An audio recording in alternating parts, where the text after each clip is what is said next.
नमस्कार, मैं डॉक्टर बिंदु भसीन, सह आचार्य इतिहास विभाग डूंगर महाविद्यालय बीकानेर। आज मैं बीए फर्स्ट ईयर के स्टूडेंट्स को पेपर फर्स्ट के नंदों तक मगध का उदय इस पर अपना व्याख्यान दूंगी।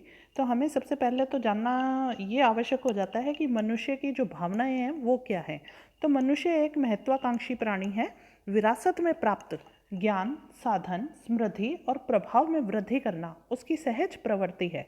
यही प्रवृत्ति मानव सभ्यता और संस्कृति के विकास की आधारशिला है। इसी प्रवृत्ति के चलते मानव ने अपने शक्ति के बल पर अन्य व्यक्तियों को अपना प्रभुत्व स्वीकार करने को बाध्य किया और विशाल साम्राज्यों की स्थापना की। 6ठी शताब्दी ईसा पूर्व में मगध साम्राज्य का उत्थान भी वहाँ के शासकों की इसी प्रवृत्ति का परिणाम था। प्राचीन भारतीय इतिहास में मगध साम्राज्य का महत्वपूर्ण स्थान है। ऐतिहासिक युग के आरंभ से ही कहते हैं मगध जो है भारतीय इतिहास को नई दिशा देने वाली राजनीतिक, सामाजिक, धार्मिक क्रांतियों का केंद्र रहा है।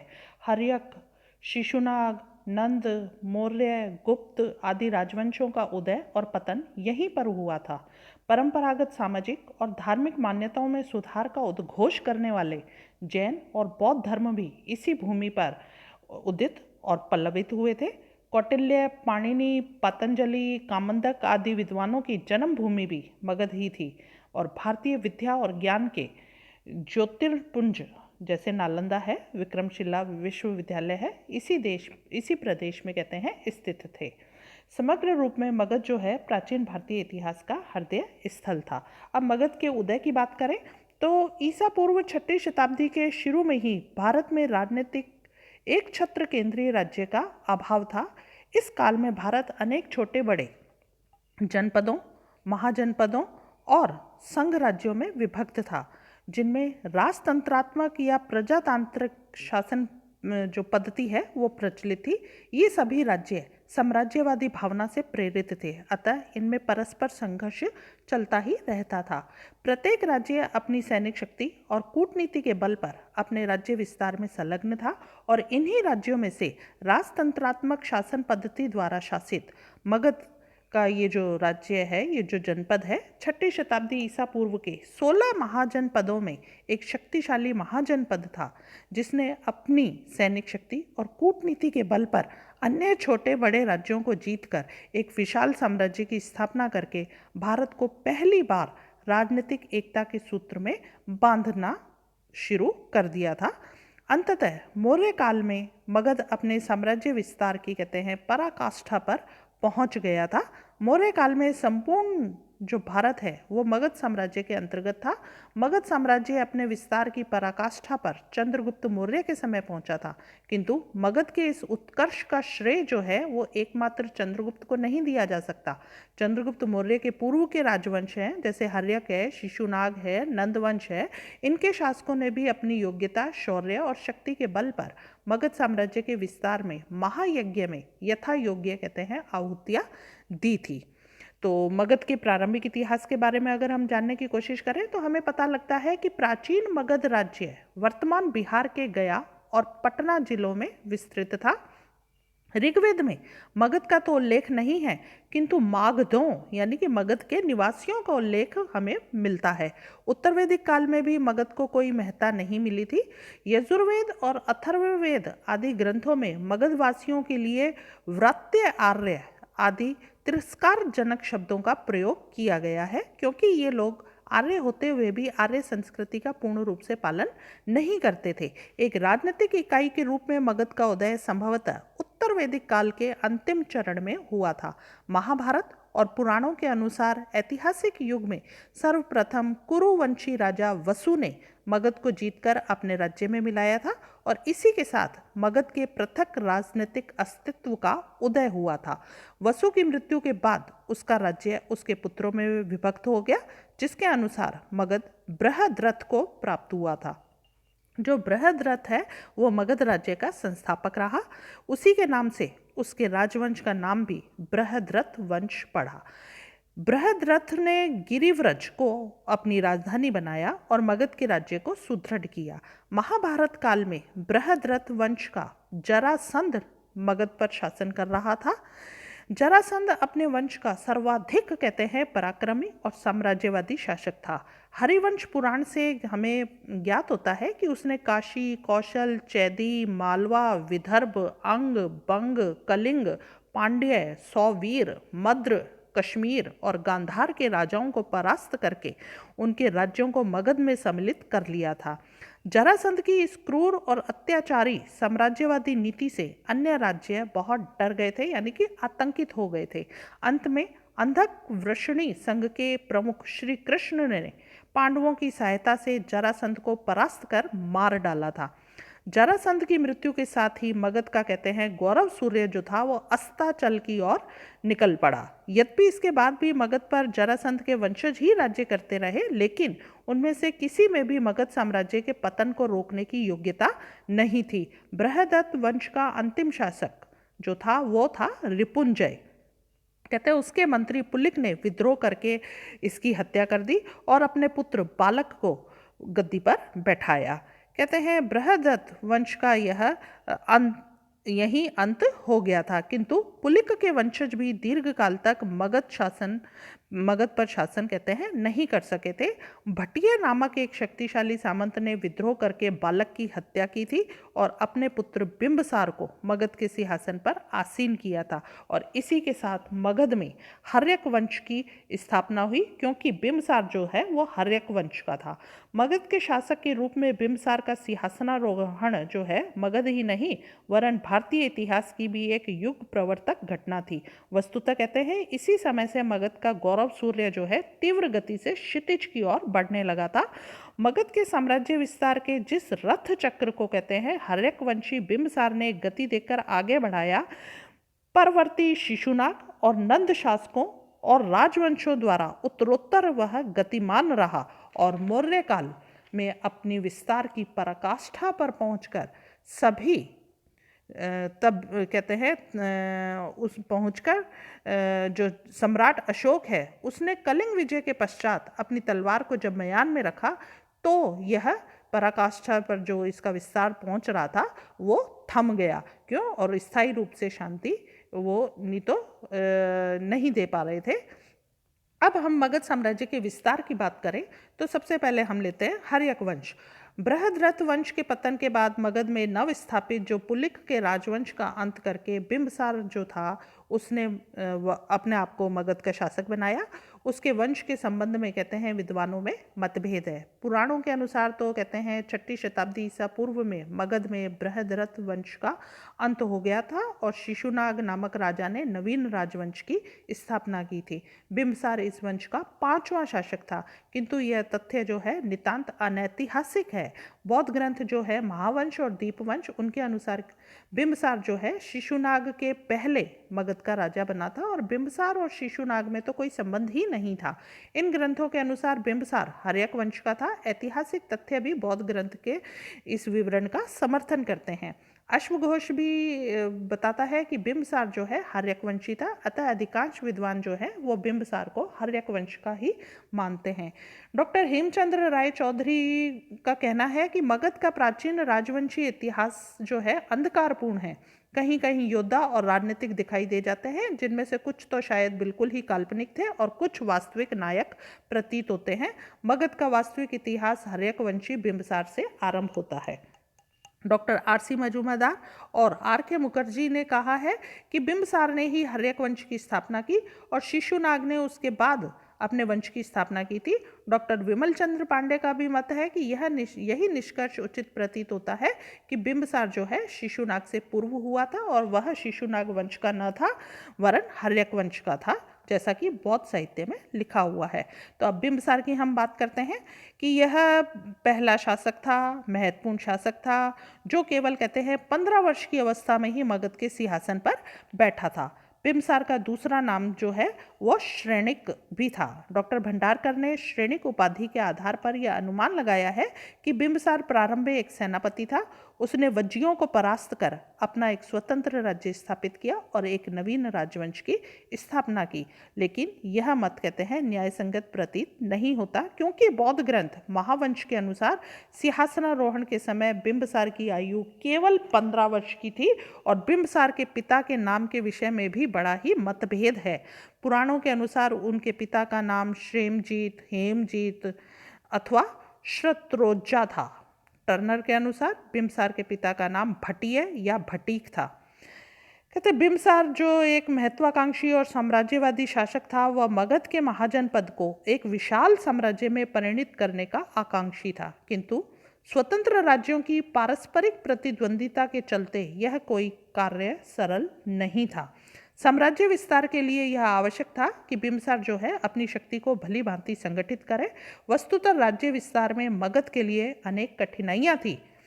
तो पहला तो ये था कि मगध एक छोटा राज्य था। बिंबसार के राज्यारोहण के समय मगध में केवल गया, पटना, शाहाबाद के ही भूभाग सम्मिलित थे। दक्षिण बिहार का पूर्वी जो भाग है वो भी मगध में सम्मिलित नहीं था। साथ ही मगध के लिए आवश्यक था कि वह स्वयं को अपने पड़ोसी कौशल, वत्स, अवंती की उग्र जो है विस्तारवादी नीति से सुरक्षित रखे। किंतु बिंबसार एक पराक्रमी योद्धा ही नहीं वरन कुशल कूटनीतिज्ञ भी था। उसने मगध के साम्राज्य के विस्तार के लिए कूटनीति और युद्ध नीति दोनों का ही आश्रय लिया था। उसने अपनी स्थिति को सुदृढ़ करने के लिए कहते हैं वैवाहिक संबंधों की भी स्थापना करी और इन संबंधों से उसने अपनी शक्ति और प्रतिष्ठा बढ़ाने में सहायता उसे काफ़ी मिली थी। जैसा कि डॉक्टर राजबली पांडे ने कहा है कि इन विवाह संबंधों में बिंबसार ने काफ़ी लाभ उठाया। जैसे कौशल की राजकुमारी के साथ विवाह करके काशी का प्रांत उसको दहेज के रूप में मिल गया था। वैशाली के लिच्छवियों से संबंध करके उसने अपने राज्य की उत्तरी सीमा को सुरक्षित कर लिया था और विदेह से संबंध करके उसने अपने राज्य जो है उसकी उत्तरी सीमा को उसने सुरक्षित बना लिया था। विदेह से संबंध करके उसने अपने शत्रु अंग देश को भी पश्चिमोत्तर दिशा से घेर लिया था। Doctor VD. महाजन कहते हैं कि इन वैवाहिक संधियों से बिंबसार को पूर्व और पश्चिम की दिशाओं में राज्य विस्तार के लिए पर्याप्त सहायता मिली होगी। इन विवाहों के सामरिक महत्व के संबंध में डॉक्टर R.S. त्रिपाठी लिखते हैं कि इन विवाहों से न केवल बिंबसार का समकालीन राजवंशों पर प्रभाव विदित होता है, वरन यह भी सत्य है कि इन्हीं की पृष्ठभूमि पर मगध के प्रसार की अट्टालिका खड़ी हुई थी। अब साम्राज्य विस्तार की बात करें तो सबसे पहले अंग विजय उसने करी है कि कूटनीति द्वारा उसने अपनी स्थिति सुदृढ़ करने के पश्चात बिंबसार ने अपने साम्राज्य की विस्तार की दिशा में अपना कदम बढ़ाया। सर्वप्रथम उसने अंग राज्य पर आक्रमण किया। अंग और मगध के बीच पारस्परिक या कहते हैं पारंपरिक शत्रुता थी। जनश्रुति के अनुसार अंग के शासक ने बिंबसार के पिता को परास्त किया था, इसलिए बिंबसार जो है अपने पिता की पराजय का बदला लेने के लिए उसने अंग पर आक्रमण किया था। अंग नरेश बृहदत्त जो था युद्ध में मारा गया और अंग का राज्य मगध साम्राज्य में मिला लिया गया। अंग की राजधानी चंपा उस समय की प्रसिद्ध और वैभवशाली नगरी थी। बिंबसार ने अपने पुत्र अजातशत्रु को चंपा का गवर्नर नियुक्त किया था। इस प्रकार उसने अपनी कूटनीति और युद्ध नीति के द्वारा बिंबसार ने काशी और अंग राज्य को मगध साम्राज्य में सम्मिलित किया। कहा जाता है कि बिंबसार के शासनकाल में मगध का जो विस्तार है वो दुगना हो गया था। उसके राज्य का विस्तार 300 योजन था और उसके साम्राज्य में 80,000 गांव सम्मिलित थे। इसका हमें राजनीतिक प्रभाव तो इसी बात से पता चल जाता है कि उसकी राज्यसभा में गांधार नरेश पुष्कर सारिन ने अपना एक दूत भेजा था।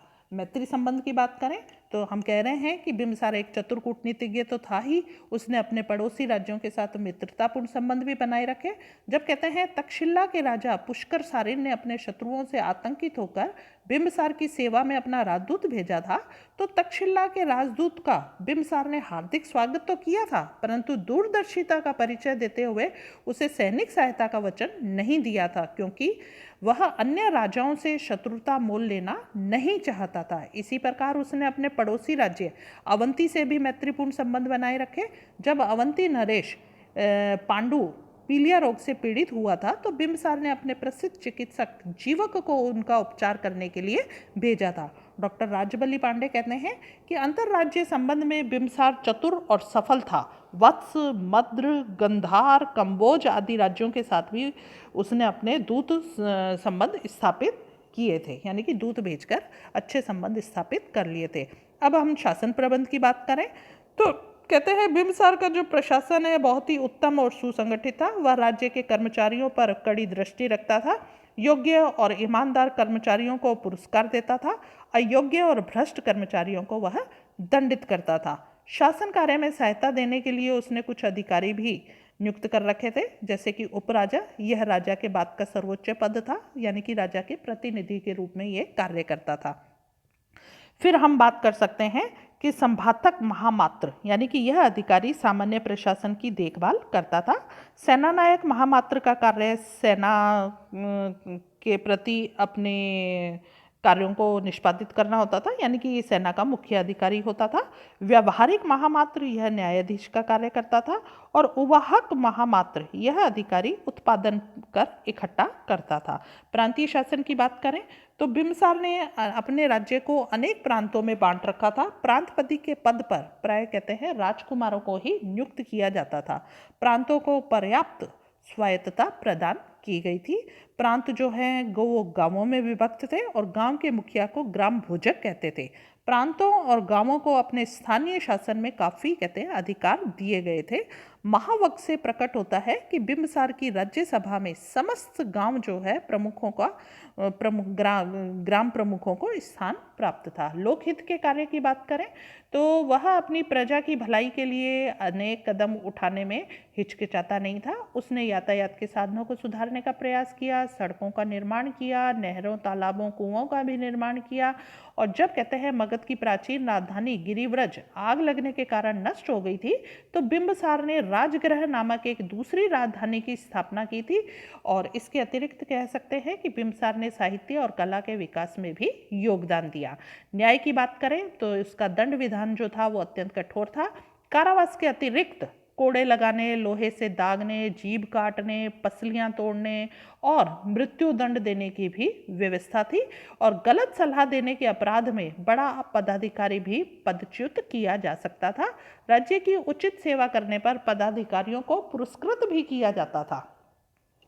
बिंबिसार के धर्म की बात करें तो वो उसकी धार्मिक नीति जो थी वह बड़ी उदार थी। यही कारण है कि ब्राह्मण, जैन और बौद्ध तीनों धर्म उसे अपने अपने मत का अनुयायी बताते हैं।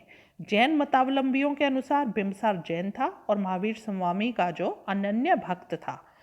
उत्तराध्यान सूत्र में कहा गया है कि बिंबिसार बहुत ही श्रद्धा और आदर के साथ महावीर स्वामी के पास गया था और अपनी रानियों, नौकरों और संबंधियों के साथ भी जैन मतावलंबी हो गया था। हेमचंद्र के अनुसार जब देश में भीषण अकाल पड़ा था तो बिंबिसार अपनी पत्नी चेलना के साथ महावीर स्वामी की पूजा करने गया था। तो इसी प्रकार बौद्ध ग्रंथों से ज्ञात होता है कि वह बौद्ध धर्मावलंबी था। सुत्त निकाय से ज्ञात होता है कि बिंबिसार ने महात्मा बुद्ध से अपनी राजधानी राजगृह में भेंट की थी, और तब उसने कहते हैं बौद्ध धर्म स्वीकार कर लिया था। उसने महात्मा बुद्ध और उसके संघ को एक बाग भी, यानी कि एक गार्डन भी दान में दिया था। इसके अतिरिक्त बुद्ध के बीमार होने पर उसने अपने राजवैद्य जीवक को उनकी चिकित्सा के लिए भी भेजा था। ललित विस्तार से हमें पता लगता है कि उसने बौद्ध भिक्षुओं के लिए निःशुल्क जल यात्रा करने की आज्ञा दे दी थी। ब्राह्मणों के अनुसार वह ब्राह्मण धर्म का अनुयायी था। डॉक्टर राजबली पांडे कहते हैं कि बिंबिसार के धर्म पर कि बौद्ध धर्म शिक्षाओं और सिद्धांतों की बिंबिसार के ऊपर गहरी छाप पड़ी थी। उसने अपने जीवन काल में इस धर्म को पूरी तरह से विकसित होने का अवसर दिया था।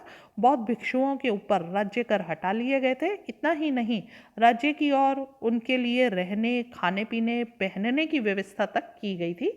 भगवान बुद्ध भी उसके राज्य में काफ़ी अवधि तक रहे थे। इन तथ्यों के आधार पर यह स्पष्ट होता है कि वह बौद्ध धर्मावलंबी था। राजकोष से अपार धनराशि का दान दिया करता था। महावीर और बुद्ध दोनों का समकालीन था। अपने धार्मिक विश्वास और नीति में उदार था। इसलिए जैन और दोनों ही मतलब बौद्ध दोनों ही संप्रदाय वाले उनको अपने धर्म का अनुयायी मानते थे। बिम्बसार की मृत्यु की बात करें तो उसके जो अंतिम दिन हैं अत्यंत दयनीय स्थिति में बीते। बौद्ध साहित्य से हमें ज्ञात होता है कि अपने चचेरे भाई देवदत्त के भड़काने पर अजातशत्रु ने अपने पिता बिम्बसार को बंदी बनाया और कारागृह में भोजन न देकर उसकी हत्या कर दी थी और मगध के सिंहासन पर अधिकार किया था। तो अजातशत्रु ने स्वयं भगवान बुद्ध के सम्मुख यह स्वीकार किया था कि उसने अपने पिता की हत्या कराई थी। जैन साहित्य से भी ज्ञात होता है कि बिम्बसार को अजातशत्रु ने बंदी गृह में डाला था और यहीं पर उसका देहांत हो गया था। अब बिम्बसार के शासनकाल की अगर हम बात करें तो विद्वानों में इनके शासनकाल को लेकर भी मतभेद है।